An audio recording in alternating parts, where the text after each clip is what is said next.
le cœur. Avoir du cœur pour les autres, avoir du cœur pour les enfants malades en l'occurrence, parce que c'est une cause qui me touche beaucoup, parce que je trouve injuste la vie des enfants qui partent trop tôt. Je trouve injuste des enfants qui vont passer leur temps à l'hôpital au lieu de le passer à l'école. Je trouve injuste que les enfants ne puissent pas bien manger à l'hôpital parce qu'ils ont des contraintes lourdes de traitement médical. Voilà. Et c'est contre cette injustice-là que j'ai monté Croque l'Espoir. Comment nous, de notre métier, on pouvait agir à notre manière pour les aider, les faire rêver. Ça, c'est le sens et c'est le maître mot de Croque l'Espoir.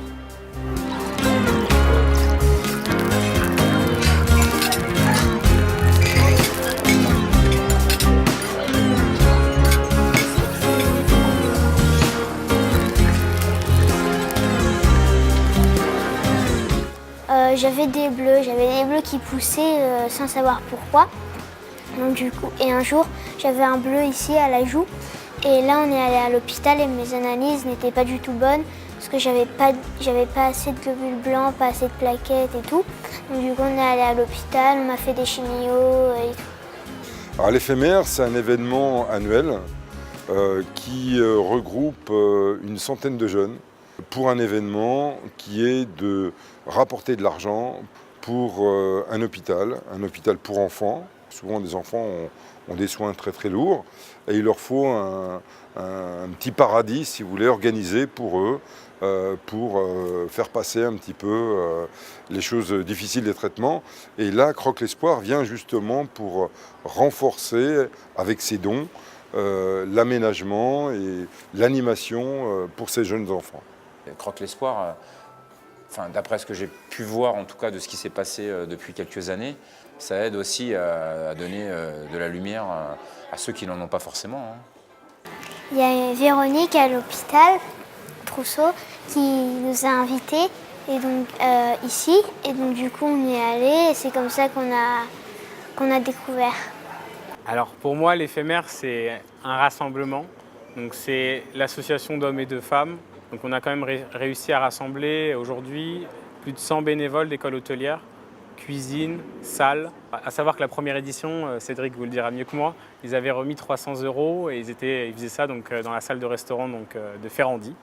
Et aujourd'hui donc, on est au Pullman Bercy et ce soir on attend 128 convives. Alors pour moi ce soir c'est une des soirées les plus importantes de l'année.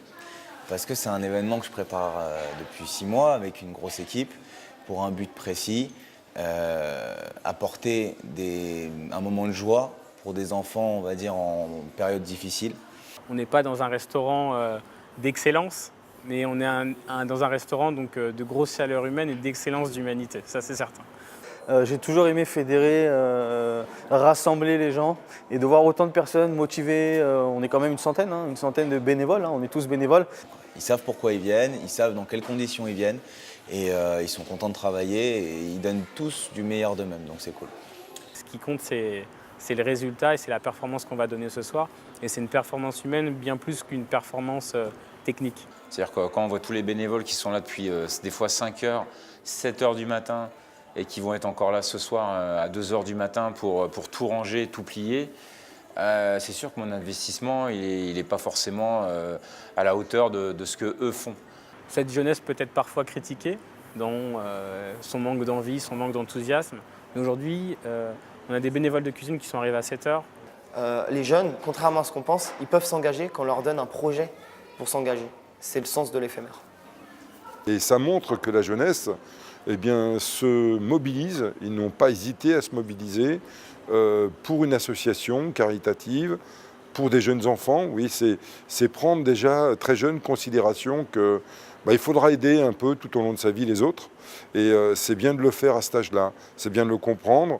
Et c'est un très beau message de la jeunesse d'aujourd'hui, parce qu'on n'en parle pas assez, mais on a une jeunesse qui est quand même extraordinaire.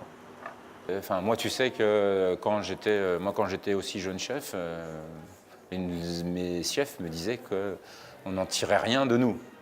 Donc finalement, c'est générationnel tout ça. C'est toujours un disque, c'est toujours un cercle, un cycle. La jeunesse qui veut conquérir, la jeunesse qui veut faire de la compétition professionnelle, on n'en parle pas assez. Et on ne veut pas en parler, ça n'intéresse pas les journaux, ça n'intéresse pas trop les émissions non plus. Et c'est dommage, mais on a des jeunes qui sont vraiment extraordinaires. Aujourd'hui, la transmission, c'est aussi des valeurs humaines. Et il ne faut pas l'oublier. Donc la cuisine, pendant des années, a été un peu aspirée par des méthodes, on va dire, d'un autre temps, mais qui étaient aussi porteurs de résultats. Mais il faut se remettre aussi en question. Et voilà, je ne dis pas que c'était pas bien, mais je pense qu'aujourd'hui, il faut aller vers autre chose. C'est qu'on est là vraiment pour transmettre, pas pour déglinguer, rabaisser.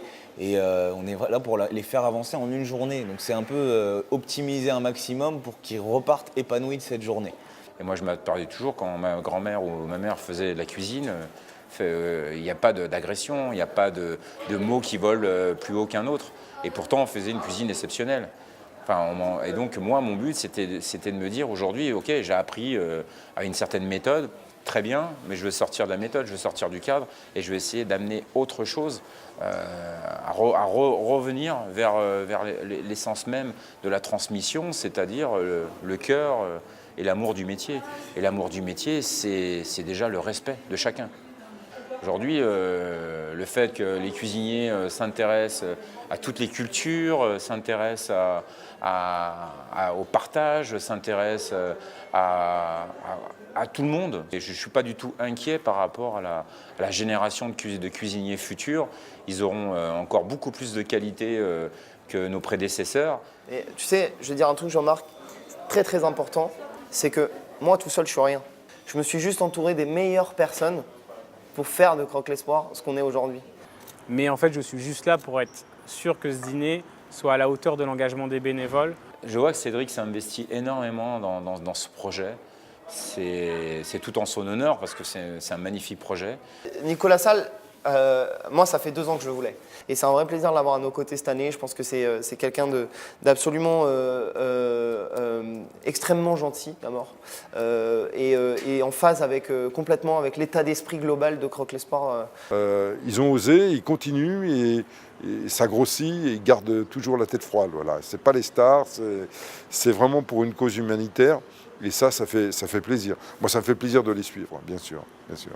Moi, je pense qu'on rencontre beaucoup de personnes, mais on s'arrête sur quelques-uns. Tu vois ? Et c'est un peu comme... il y a sûrement beaucoup de choses, beaucoup d'événements, mais pourquoi on s'arrête sur un événement précis ? Je pense qu'à un moment donné, il y a quelque chose qui se passe, il y a des rencontres, il y a des échanges qui sont faits. Et je pense que Cédric, quand il est venu au Ritz me proposer d'être le parrain de cette soirée-là, eh ben, ça a été un de ces moments-là où on s'est dit, tiens, là, j'ai envie de prendre du temps. Voilà, on a un petit Paul qui est là ce soir, c'est vraiment la soirée elle est pour lui et notre objectif c'est de le faire rêver lui et sa famille et voilà, c'est cool, c'est cool. Parce qu'ils font du bénévolat, enfin, ça prouve qu'ils veulent aider quoi. Bah, déjà ça change de la nourriture de l'hôpital. Ensuite, on pouvait faire de la cuisine avec les cuisiniers, on pouvait les aider, on pouvait... on dort à l'hôtel, quoi. Enfin, c'est cool. Son émotion, c'est l'émotion qu'il va retranscrire justement pour tous ces enfants qui sont hospitalisés et qui ne peuvent pas être avec eux. La vie, elle peut s'arrêter du jour au lendemain et pour ces enfants-là, elle peut s'arrêter même très très tôt. Donc nous, on a la chance de pouvoir réaliser nos rêves. Eux ne sont pas sûrs de les réaliser et je pense que c'est une belle leçon d'humilité aussi d'organiser des événements comme ça pour nous faire prendre conscience qu'il faut donner du temps. Plus tard, je voudrais être architecte. Ce soir, ce sera moi le roi de la fête. C'est une merveilleuse journée, je suis très contente d'être là.